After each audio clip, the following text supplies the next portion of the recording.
अस्सलाम वालेकुम। आप सबका बहुत शुक्रिया ज्वाइन करने का। आज हमारे साथ पाक एग्री टेक सेशन के अंदर हसन हनीफ हैं। हसन हनीफ का एक बड़ा अच्छा बैकग्राउंड है।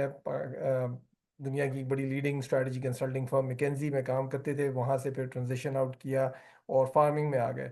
तो हम उनसे आज बात करेंगे कि ये पहले तो अपनी जर्नी बयान करेंगे कि क्या किया और अब उसके बाद फार्मिंग में क्या कर रहे हैं और टेक्नोलॉजी का क्या इनकॉर्पोरेशन है और फार्मिंग के अंदर पाकिस्तान में क्या फ्यूचर देखते हैं। तो Hasan, thank you so much to the programme. और हसन, थोड़ा सा अगर शुरू करें अपनी लाइफ से कि कहाँ से स्टार्ट किया मैकेंजी से और कहाँ पहुंचे। सलामकुम साद साहब, thank you so much for inviting me. आपका बहुत शुक्रिया। मैं जी आपको थोड़ा सा अपना बैकग्राउंड देता हूँ। मेरा नाम हसन हनीफ है एंड मैं कंसल्टेंट रहा हूँ मैकेंजी में। उससे पहले थोड़ा सा आपको मैं बताता हूँ, मेरी एजुकेशन कराची से थी।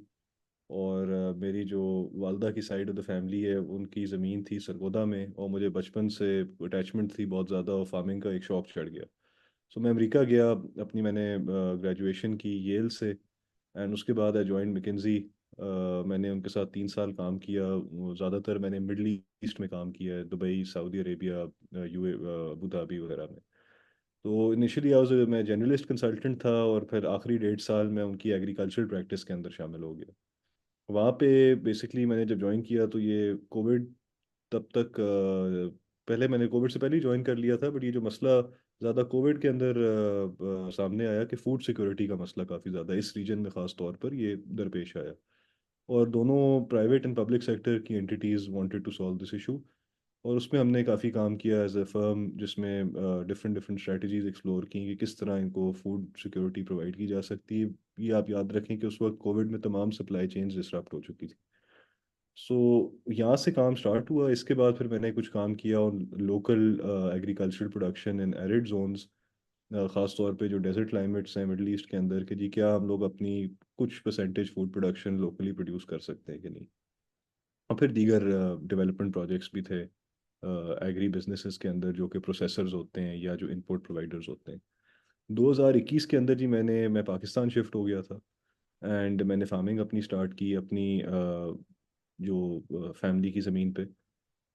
उसमें कुछ ज़मीन मेरी वालदा की तरफ से मुझे आई, और बाकी सारी अपनी एक्सटेंडेड फैमिली से जो मैंने ज़मीन रेंट पे ठेके पे ली। 2021 के अंदर मैंने अपनी नौकरी रिज़ाइन किया था, एंड आई बिकेम मैंने इंडिपेंडेंटली कंसल्टिंग, जो मैं अभी भी करता हूँ इंटरनेशनली, कोशिश होती है कि एग्रीकल्चरल डेवलपमेंट में ही करूँ। वैसे आई एम स्ट्रेटजी कंसल्टेंट, लेकिन मैं एग्रीकल्चरल स्ट्रेटजी, एग्रीकल्चरल डेवलपमेंट में ज़्यादा प्रेफर करता हूँ कि मुझे काम मिले। और उसी पीरियड में मैंने 2 प्रोजेक्ट्स ऐसे किए जिनसे मैंने बहुत सीखा, और जिनकी मेरी जर्नी के साथ भी काफ़ी ज़्यादा ताल्लुक है। एक एक अमेरिकन इन्वेस्टर के साथ मेरा एक काम था जी, जो कि एक फर्म थी जो कि ज़मीन खरीदती थी, उसको खुद ही काश्त करती थी और अपने इन्वेस्टर्स को रिटर्न देती थी इन कैलिफोर्निया। उनके साथ मैं तकरीबन 1 डेढ़ साल डिफरेंट डिफरेंट प्रोजेक्ट्स पे काम किया। आज उनके पास 14,000 एकड़ ज़मीन है, $150 मिलियन का एक पोर्टफोलियो है। और मेरा उनके साथ ज़्यादा काम ये होता था कि हम लोग उनका टोटल पोर्टफोलियो देखते थे कि आपके पास कहाँ कहाँ ज़मीन है, किन किन फसलों में आप इन्वेस्टेड हैं, और आप एग्रीकल्चरल स्पेस में रहते हुए क्या क्या और चीज़ें कर सकते हैं। तो उससे काफ़ी ज़्यादा एक ब्रॉड स्पेक्ट्रम अंडरस्टैंडिंग हुई कि जी इस पूरी स्पेस के अंदर हो क्या रहा है, अपॉर्चुनिटीज़ क्या क्या हैं। एंड ये थी, एक बहुत डेवलप्ड मुल्क में था, तो उससे एटलीस्ट एक विजन पैदा हुई कि जी फ्यूचर में पाकिस्तान में या कहीं भी जो बंदा फार्मिंग करना चाहे वो कल को क्या कर सकता है। एक और मैंने प्रोजेक्ट किया था जी विद एनजीओ डेवलपमेंट ऑर्गेनाइजेशन, जो अफ्रीका में छोटे ज़मींदारों की, छोटे काश्तकारों की इनकम बढ़ाना चाहते थे हॉर्टिकल्चर के थ्रू। और उनके पास ये इथियोपिया के अंदर प्रोजेक्ट बेस्ड था। 4 उनके पास क्रॉप्स थी: tomato, onion, potato and sorry avocado and mango. तो यहाँ पे हमारा गोल था कि हम लोग उनकी ऐसी स्ट्रेटेजिक इन्वेस्टमेंट्स कराएं वैल्यू चेन में, जिससे ओवरऑल फार्मर की इनकम बढ़े। और ये एक ऐसी चीज़ है जो पाकिस्तान के अंदर, क्योंकि बहुत ज़्यादा हमारे भी यहाँ स्मॉल फार्मर्स हैं और मसले हैं, तो हम इन फाइंडिंग्स को अप्लाई कर सकते हैं। बहरहाल 2021 से मैंने फार्मिंग स्टार्ट की। उससे पहले 2018 से मैं फार्मिंग में टू सम एक्सटेंट इन्वॉल्व था। हमारी फैमिली की जो ज़मीन थी वो ठेके पे होती थी, बट मैं हर साल 2 या 3 या 4 एकड़ पे खुद अपनी काश्त भी करता था। नई वैरायटीज ट्राई करता था, ये सीखता था कि यार ये होता क्या है।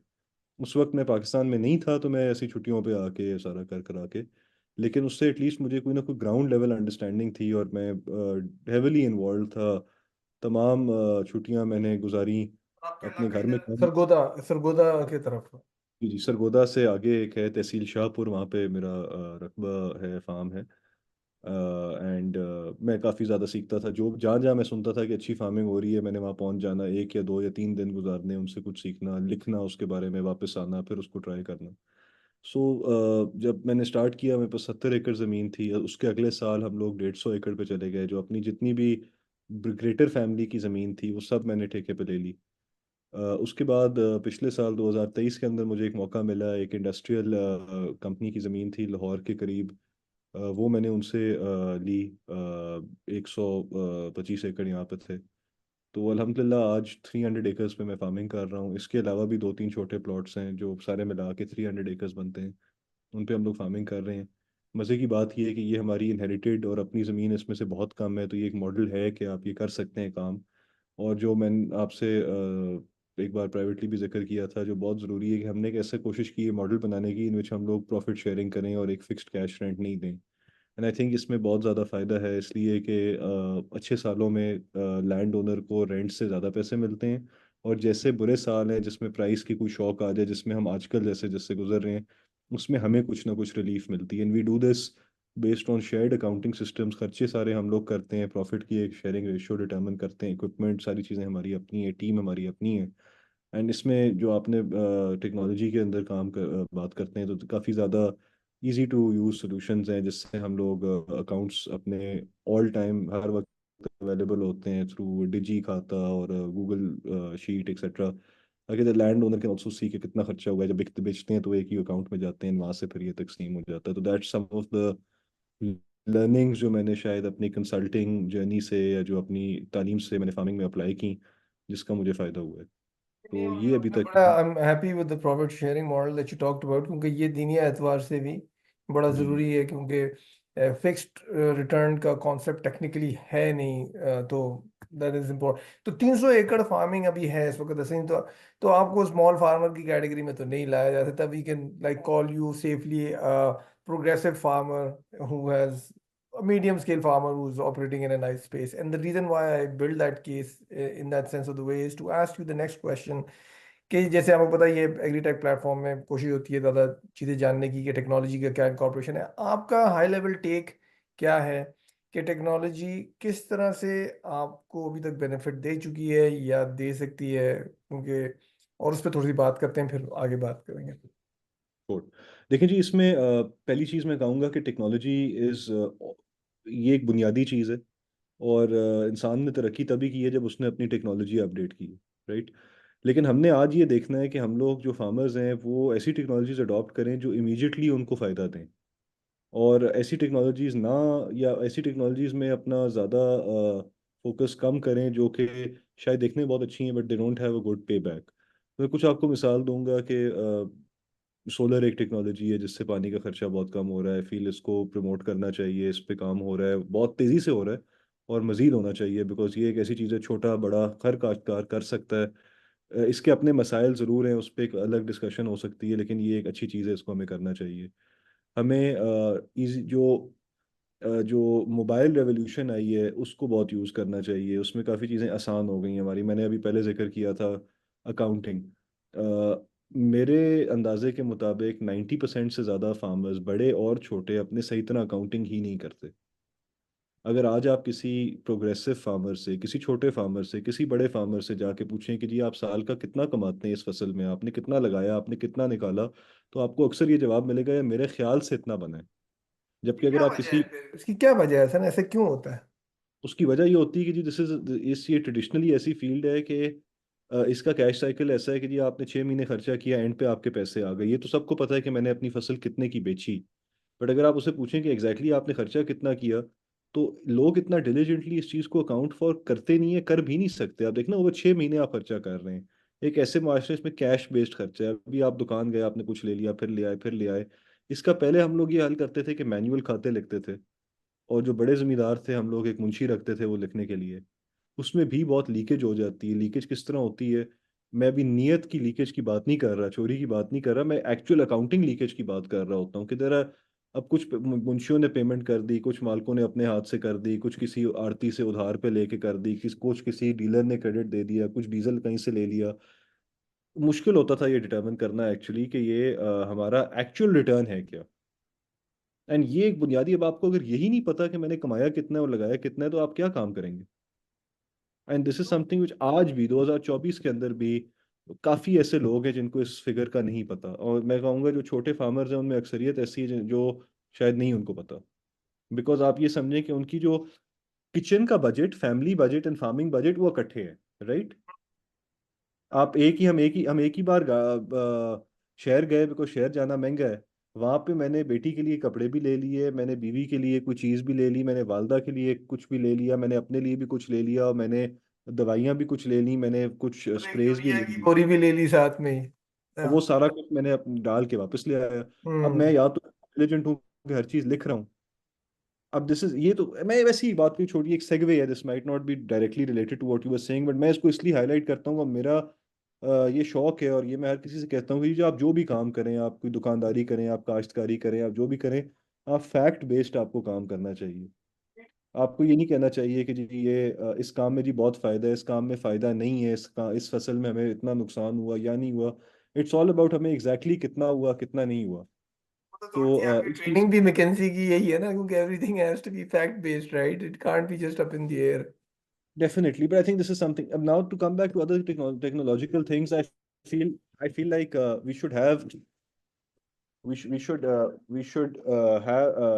focus on good agricultural equipment. उसका बहुत ज़्यादा फायदा है। उससे we can improve our efficiency, we can improve our profitability. We should also focus on, sorry, 1 second, 1 second, ji 1 second, खैर जो, okay. Sure. So I think some technologies which we should work on is high quality planting equipment, high quality agricultural machineries, tractors, etc. जो जिनका payback बड़ा obvious है। काफ़ी ज़्यादा और चीज़ें हो रही हैं with robotics, AI, drones, etcetera. I think उनमें यूज केस बेस्ड सिनारियोज हैं। जैसे कि अब ड्रोन बेस्ड स्प्रेइंग है, कुछ सिचुएशंस में वो बहुत फ़ायदेमंद हो सकती है जहाँ पे लेबर की शॉर्टेज है या फार्म्स बहुत बड़े हैं। But on a medium scale farm like ours, हम लोग उसके बगैर भी डिसेंट गुजारा कर रहे हैं। ऐसा नहीं, एक सवाल पूछना चाहूंगा यहाँ पे। खैर मैं भी थोड़ी सी फार्मिंग में इन्वॉल्व रहा हूँ और मुझे भी लेबर के इश्यूज पता है, और खैर आपको भी तो बहुत अच्छी तरीके से पता होंगे। लेकिन पाकिस्तान जैसे मुल्क में लेबर के इश्यूज वाकई में होने चाहिए? देखिए जी, this is it's not about कि लेबर के इश्यूज पूरे मुल्क में हो या ना, इट डिपेंड्स कि उस वक्त और उस जगह पे आपको लेबर की फराहमी कैसी है। ये एक मोमेंटरीली बात है। ये इसकी बेसिकली आप इसको अगर आप ये बोलें कि आपने इसको ये समझना है कि एक मार्केट है, वो उस वक्त सप्लाई और डिमांड कहाँ जाके मीट करती है। ये आप याद रखें कि जो लेबर के लोग हैं, लोग जरी लेबर करना पसंद नहीं करते। I am very well aware of. That's why, अब आप ये देखें, दैट्स वाई पाकिस्तान जैसे मुल्क में लेबर के मसले आते हैं, बिकॉज गरीब मुल्क ज़रूर है, बट अगर आप गरीब हों और आपके पास मल्टीपल ऑप्शंस हों, तो ज़राअत की लेबर करना हम लोग अमूमन लेबर नहीं वालों सर, वैसे के ये लिए। ग्लोबल चैलेंज है। अब ये सिर्फ पाकिस्तान का चैलेंज नहीं है, यहाँ पे भी a lot of the kids exactly, actually move out and they don't exactly. want to be farming। जबकि इतनी जदीद हो गई है फार्मिंग और इतनी सारी मशीनरी और सारा कुछ है। खैर एनीवे, तो इस टेक्नोलॉजी वजह के से अच्छा। इश्यूज आ जाते हैं। एंड बट हम, सॉरी आपकी मैं बात काट रहा हूँ, आप प्लीज गो अहेड। नहीं नहीं, बस मैं यही बात पूछ रहा था कि वो टेक्नोलॉजी के हवाले से आपने अपने फार्म्स के ऊपर किन किन चीज़ों को इनकॉर्पोरेट किया है, और आपका उनको रिटर्न आपके खास से फैक्चुअली आपको मिला है उसको या नहीं मिला, ये सवाल। सो आई थिंक मैं आपको दो चार टेक्नोलॉजीज बताता हूँ जिनका रिटर्न मिला है, और क्लियरली बताता हूँ। फर्स्टली हमने सोलर की बात की, उसकी रिटर्न ऑब्वियस है। डिफरेंट सिनारियोज में उसका ज़्यादा या कम हो सकता है, लेकिन है। उसके बाद ये जो फ्री या बड़े चीप से सॉफ्टवेयर्स हैं अकाउंटिंग के, या जो भी टास्क मैनेजमेंट सॉफ्टवेयर्स आप कह सकते हैं, या एप्स, दीज आर, ये इनमें इनका फ़ायदा ही फ़ायदा है। लैंड मैपिंग वगैरह के काफ़ी ज़्यादा टेक्नोलॉजीज और सॉफ्टवेयर आए हुए हैं जिसमें कि आप अपनी ज़मीन की पैमाइश कर सकते हैं। Other very important thing to do. बड़े फार्म्स पे अक्सर वेस्टेज बहुत ज़्यादा होती है, हम लोग आप साइडों पे कौन सा, सड़कें होती हैं। If you don't mind me asking, कौन सा लैंड मैपिंग का टूल यूज कर रहे हैं? गूगल का यूज करते हैं या कोई और? या यूज गूगल बेस्ड टूल्स काफ़ी ज़्यादा होते हैं। मैं अगर आपको निकाल के दिखाऊं तो, कुछ पाकिस्तानी लोकल कंपनीज के भी कुछ टूल्स हैं ना जो इन्होंने बनाए हैं लैंड मैपिंग और फार्म आइडेंटिफिकेशन के लिए। जी का मतलब मैपिंग की काफ़ी टूल्स हैं जो मुझे generally Google based tools are enough, अच्छा, उनके अंदर ये जितनी ये जीपीएस जस्ट बेस्ड मैपिंग हाँ होती है, आगे। हम्म। अ, इनसे एटलीस्ट आपको पता लगता है कि मेरी एक्चुअली कल्टिवेटेड एरिया कितना है, कोई वेस्टेज वगैरह है तो वो निकल जाती है। That helps you track your yields कि मैंने 10 एकड़ पे क्रॉप लगाई, बट मुझे ये समझ ही नहीं आई कि 1 या 1.5 एकड़ पूरे फार्म में से वेस्टेज है। और उर्फ़ आम में हम कहते हैं कि 10 एकड़ है, शायद वो है ही नहीं। कुछ एक हम्म। छोटा है, कुछ कनाल बना है, कहीं से खाला बड़ा हुआ है, कहीं से वट बना है, जो भी, तो वो सारी चीज़ निकल हम्म। जाती हैं। इसके अलावा आई थिंक जो टेक्नोलॉजीज जो हमें पर्सनली यूज़ करता हूँ, फर्टिलाइज़र के अंदर, इनपुट्स के अंदर हर साल कोई ना कोई नई चीज़ आती है, उसको हमने देखना चाहिए।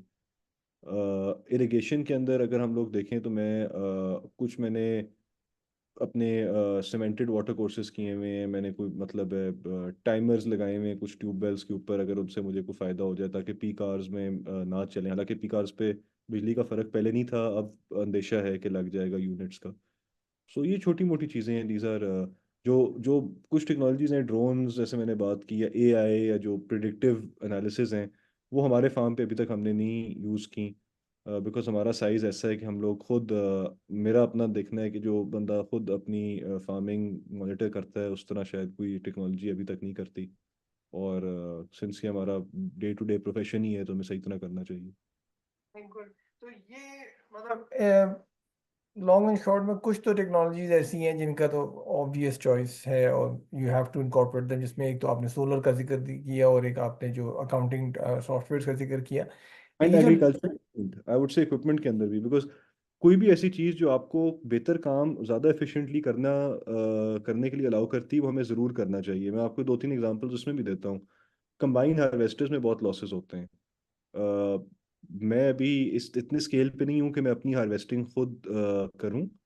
मैं रेंट पे अगर करूँ तो it's a good business case, but मैं रेंट पे इसलिए नहीं करता है कि वो एक टोटली डिफरेंट ऑपरेशन है, और जब वो रेंट पे मशीन चलती है तो उन्हीं दिनों में मेरी अपनी हार्वेस्ट भी हो रही होती है, तो मैं या तो मशीन के पीछे जाऊंगा या अपनी फसल को संभालूंगा, बिकॉज उसी वक्त पे सबसे ज़्यादा लीकेजेस का भी आपको खतरा होता है, या आपको क्रॉप की स्पॉइलेज का, पोस्ट हार्वेस्ट लॉसेस का भी खतरा होता है। तो ये वजह है कि मैं वो नहीं करता, लेकिन अप टू 10-12% आपकी ग्रेन लॉसेस हो सकती हैं, क्वालिटी लॉसेस हो सकती हैं through using a wrong harvester. इसमें टेक्नोलॉजी काफ़ी ज़्यादा आ रही है, राइस में कबूटा मशीन्स आ गई हैं। देर आर नए हार्वेस्टर्स जो पाकिस्तान में अब इंपोर्ट होना शुरू हो गए हैं। प्लांटिंग इक्विपमेंट के अंदर काफ़ी जिद्दत आ रही है, इसको करने से आपकी एक्यूरेसी, स्पीड, जर्मिनेशन, ये सब चीज़ें बड़ी इंप्रूव होती हैं। ये मसला सिर्फ ये आता है कि we can't afford very high tech imported equipment right now. और जो पाकिस्तानी एवरेज फार्मर है वो शायद अभी नए ट्रैक्टर भी ना अफोर्ड कर पाए after the new sales tax and the current climate जो गंदम के साथ हुआ है, और जो कुछ अभी ऐसे प्राइस। पाकिस्तानी लोकल कंपनीज हैं जैसे सोबीज इंजीनियरिंग है जो लोकल छोटा सोल्यूशन बना रहे हैं चीज़ों को रिजॉल्व करने के लिए। अच्छा, लेकिन एक और चीज़ मैं जो पूछना चाह रहा था जिसका अभी तक जिक्र नहीं हुआ, वो साइलोज के हवाले से, स्टोरेज साइलोज के ऊपर, do you think it is worth while the exercise for a farmer like yourself to do it, और if they were to come about, who should be making that investment in the ecosystem? वही good question again. I feel के देखिए, I feel कि for a farm of our size, और any farm जो कि एक commercial scale पे है, उसको स्टोरेज उसके पास होना लाजमी है। स्टोरेज होने से आप ब्लैकमेलिंग से बचते हैं, आप अपनी फसल बेहतर रेट पे बेच सकते हैं, आप अपनी फसल की क्वालिटी महफूज कर सकते हैं। एंड मतलब स्टोरेज होनी चाहिए, हर किसी के पास होनी चाहिए। अब प्रैक्टिकली मसला क्या है कि स्टोरेज अक्सर लोगों के पास नहीं होती, और साइलो लगाना बहुत महंगा है। फर्स्टली, साइलो का जो मिनिमम साइज़ है वो काफ़ी ज़्यादा है। मुझे अब of the top of my head numbers नहीं याद, पर जहाँ तक मुझे याद आता है कि 3,000 टन का एक वो बिन होता है। एंड बिकॉज वो अब 3,000 टन को जब आप मन के अंदर करते हैं तो आप 3,000 को 25 से ज़रब देते हैं, तो 3 और 60 75 हज़ार मन। अब अगर आप इसको एकर्स पे डिवाइड करें फॉर एनी क्रॉप, तो that's a very big amount. 750 acres या 1,000 एकड़ की फसल एक साइलो के अंदर आती है, नॉट टू टॉक ऑफ कि उसका एक पैड भी बनता है, जो विच मीन्स के कंक्रीट का एक प्लिंथ बनती है मतलब ये एक बड़ी चीज़ है जो कि फार्मर्स जनरली अफोर्ड नहीं कर सकते। अब this investment should happen ideally, मतलब वी वुड वांट कि पब्लिक सेक्टर की तरफ से कुछ ना कुछ प्रोवाइड हो, जहाँ पे उन्होंने अपनी स्टोरेज करनी है। अगर पब्लिक सेक्टर प्रिक्योरमेंट से निकल रहा है जैसे कि वो आप कह रहे हैं, तो फिर ऑब्वियसली इन्वेस्टर्स ही आएंगे जो ये करेंगे। हमारे इस केस सब। पे हमारे फार्म पे हम लोगों ने ट्रेडिशनल गोदाम बनाए हुए, हाँ। Which I feel are not very क्या कहते हैं, एफिशिएंट में भी आप कह सकते हैं। बट वो मेरा मल्टीपर्पस गोदाम है, जिसमें मेरे केस में मेरे पास एक गोदाम है जिसके अंदर मैं 4 से 5 हज़ार बैग्स फर्टिलाइजर के या वीट के या राइस के या कॉर्न के रख सकता हूँ, डिपेंडिंग ऑन द प्रोडक्ट। तो 4 से 5 हज़ार bags is enough for my needs. और उसमें मुझे ये फ्लेक्सिबिलिटी ज़रूर है कि मैं अपनी क्रॉप रोक के भी रख सकता हूँ, मैं जब बेचना चाहूँ कर सकता हूँ। मुझे अगर फर्टिलाइज़र में कोई बाइंग अपॉर्चुनिटी मिलती है एट सम पॉइंट, तो मैं वो कर सकता हूँ, जिससे फ़ायदा होता है obviously. Just in the interest of time, one last question for you is the fact, छोटा फार्मर जो है, जी। जिसको छोटा फार्मर जब मैं क्लासिफाई करता हूँ तो मैं कहता हूँ 5 से 10 एकड़ के ऊपर जो ऑपरेट कर रहा है, उसका क्या सर्वाइवल है जी। फ्यूचर में आपके ख्याल से? उसे क्या करना चाहिए? ठीक है। आई थिंक जो छोटा फार्मर है उसको इंटीग्रेटिव फार्मिंग करनी चाहिए, उसको उसकी क्रॉप मिक्स हमसे ज़्यादा होनी चाहिए। हम लोग देखें, जो छोटा फार्मर है वो आपकी बैकबोन है एग्रीकल्चरल इकोनॉमी का। आपका जो आपकी मईशत, आपका कल्चर, आपकी पॉलिटिक्स, ये छोटा फार्मर डिटरमिन करता है। मसला ये आता है, ये मैं आपसे थोड़ा सा टाइम लेना चाहूँगा इसके ऊपर, क्योंकि ये बड़ा ज़रूरी इशू है। मसला ये आता है कि जो छोटे फार्मर्स हैं वो ही सबसे ज़्यादा कैश ट्रैप्ड भी होते हैं, राइट। उनको रिवायत से बदलना उनके लिए बहुत मुश्किल है, बिकॉज उनके पास सरमाया ही नहीं है कि अब वो अपनी चीज़ चेंज करें। इवन अगर उनको पता भी हो तो इट्स नॉट कि वो उस नॉलेज का कोई खास फायदा नहीं उठा सकते। ठीक है जी। दूसरी ये बात कि जो छोटे फार्मर हैं वो एसेट रिच और कैश पुअर होते हैं। ठीक है। एक बंदा जिसके पास 5 एकड़ जमीन है, आज पंजाब के बेशतर इलाकों में 30 से 35 लाख रुपए की 1 एकड़ जमीन है। अगर आपके पास 5 एकड़ जमीन है, आपके पास 1.5 से 2 करोड़ रुपए का एक एसेट है। आपकी इनकम उतनी ही है जितने की किसी एक फैक्ट्री वर्कर की या एक डोमेस्टिक एम्प्लॉय की है, जो कि महीने में 30 हज़ार रुपए कमाता है।